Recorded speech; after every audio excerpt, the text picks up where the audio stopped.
Good afternoon, good evening, and good morning, wherever you are. I'm watching live, and obviously this is the second day of the video series this week.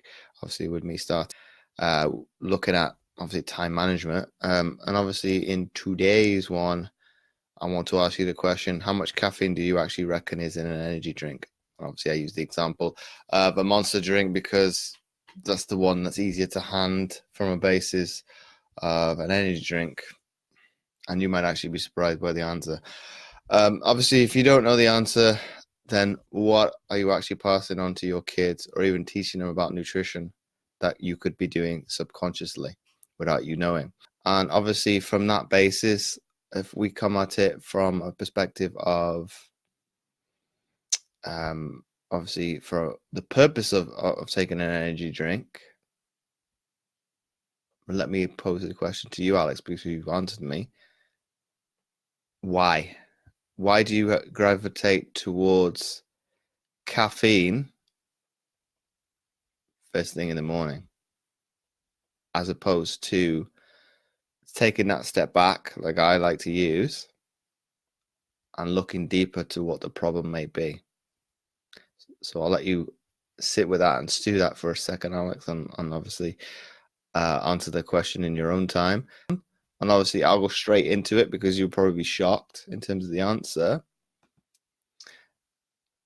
The average energy drink has 300 milligrams of caffeine in it, whereas the normal cup of coffee, an espresso, has 80 milligrams of it. So you can see it's almost 4 times as much caffeine in one hit. So it's almost like you're drinking for like 3-4 people. Alex put, it's just a need. I like the taste. That's the point. That's what they want to get you fixated on food, be it foods, drinks, generally speaking, that you like, have a higher content of either sugar or salt or both. And that's why people gravitate towards comfort foods, be it with the likes of caffeine, you're doing it to facilitate a need. But what you're possibly not doing, and I know I'm singling you out now to a certain extent with this, Alex, is obviously you're not going deep enough in terms of what needs to actually change. Because obviously, if you're looking at the problem through rose tinted glasses, and I'm going to take a Red Bull, a Monster, an energy drink to get me through the day, you're not actually solving the problem. You're just making it 10 times worse because you're obviously fixating, and that's not actually the right word. You're fixing the problem in the short term, but long term we've not come up with a solution, because obviously what was the first instance to want to take in the Monster in the first place?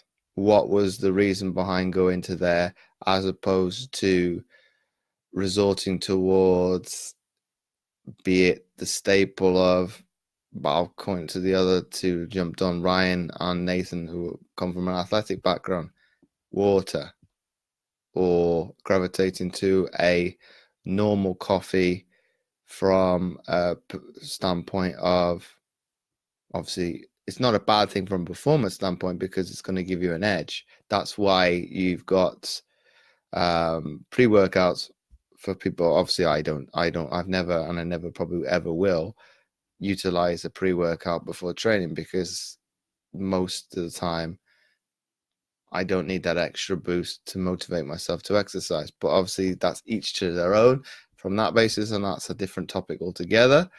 But coming back to the point with the Red Bulls, the Monsters, the energy drinks, is looking at the why. Why do you have to gravitate towards that to be able to function? Whereas that's maybe where you need to delve deeper and think rationally, why am I taking this product? Okay, so that I appreciate you being open and vulnerable with with your answer, Alex. I used to have them at school. Now I have them all the time. At school, I had at least eight of the 49p cans a day. So this comes back to obviously my second point, obviously being educated and having the knowledge of what impact that product is going to have to you long term. What impact is that going to have towards you from obviously an age perspective? Because obviously you know no better when you're at school. Obviously, they're now becoming banned because necessarily, and I don't know what the age gap between yourself and my and me more specific, Alex, is, but obviously, I'm not saying they didn't exist, but they're not to the strengths that they are nowadays when I was in school 15, 20 years ago. So I would have never resorted towards a sports drink at that age. And obviously that's probably because predicated on my family, not necessarily doing or saying, because when I was around, it would be Gatorade, Lucozade, Powerade, and things like that. And my family was very much, well, you don't need to take that unless you're doing something that's high level of exercise. So be it you're going to sweat loads. So the reams of having to gravitate towards it, sorry, to function on a day-to-day basis, there's no need for it. But maybe because obviously you being 18 now, I'm going to bash schools a little bit because I did work in school for a little bit. The education standpoint from be it, obviously you're 18, so if we talk about high school, it's crap. The oh God, I can't even think what the subject is called, but let's call it cooking for argument's sake. Does not teach you the basics that you will need to survive once you leave school. It's very much oriented around things of comfort or dessert. Can you function on those two things in the long term? Yes, absolutely you can. But be it from a perspective of wellness or nutrition, long term, is that going to serve you any good? No. But whereas they're still operating, be it, and you may have done that course more specifically in high school, I don't know, the Eat Well plate.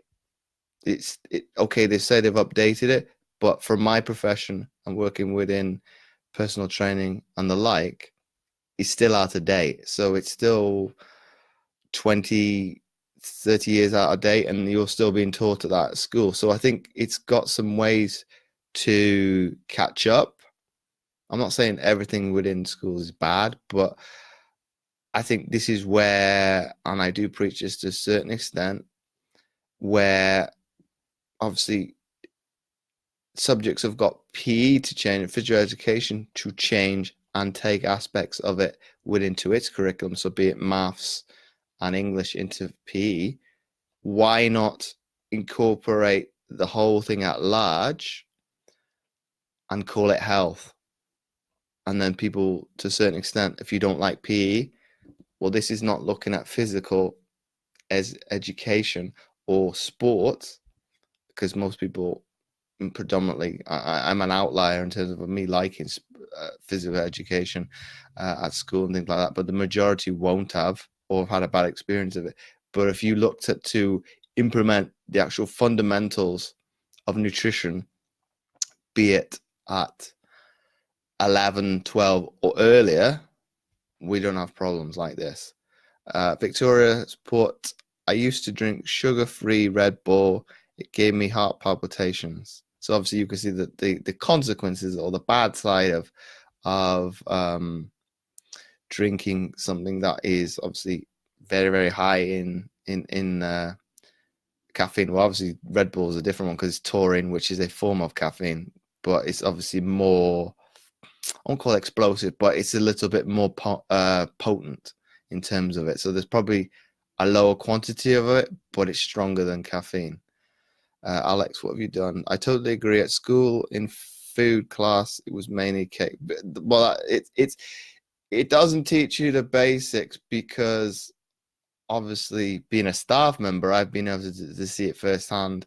And obviously, I've helped because obviously you can't dictate to say, well, it shouldn't have this or shouldn't have that because they haven't got the basic culinary skills to be able to, I'm going to say function. Okay, it's brutally honest, but obviously it is an axe to grind to a certain extent and it needs to be aired out. And I think until the powers that be it government level, schools, obviously teachers can only do so much, but obviously the higher powers that be take the bull by the horn and actually shake it up, the education system, this is only going to get worse. So in terms of the actual knowledge, what else could I use it as? Be it if you've got a basic knowledge, understanding of nutrition, what do you then pass on to the next generation? So it's a very cyclical cycle because obviously if your knowledge is not as good and you don't take an interest into it, what do you subliminally pass on to the next one without you thinking about it? Victoria's put, I'm fine with coffee. I try and stick to drinking it in the morning and occasionally one in the afternoon. That's obviously, let me ask you this, Alex, because you take in so many, I'm assuming it's probably not as bad as when you were at school, and I appreciate you being open and honest with people on this feed. Did you have problems as a result and still to this day have struggle with going to sleep at night and obviously switching off? Okay, no problem. I can do that, Alex. And we can have a discussion one-to-one. But that's the basis of, I don't want to make this video too long-winded and longer than it needs to be. That is probably in a nutshell what my pillar of the business is. Be okay, is focused towards amputees. However, it's mastering nutrition. And I think this one is case in point with it. Do people really acknowledge and understand the foods and the drinks that they consume, or what the level of, be it sugar, salts, preservatives, what else is bad for you, actually constitute of and make up your nutrition on a daily basis? I would probably hesitate to say probably not. Do the majority not want to know? Probably yes, in case in point, because they've not been given that information. But obviously, through, I think, given a better understanding of it, I think it's going to help people no end going forward. Because if I can give you the toolkit and not tools, which I think most fad diets or industry as a whole will give you, they'll give you, sugarcoat it, give you a little bit. You go back to what you were doing before, you kind of not necessarily comprehend what's going on. Whereas if I give you the toolkit, I give you everything, 6-12 months down the line, you're self-sufficient and you know exactly when something doesn't sit well with you, doesn't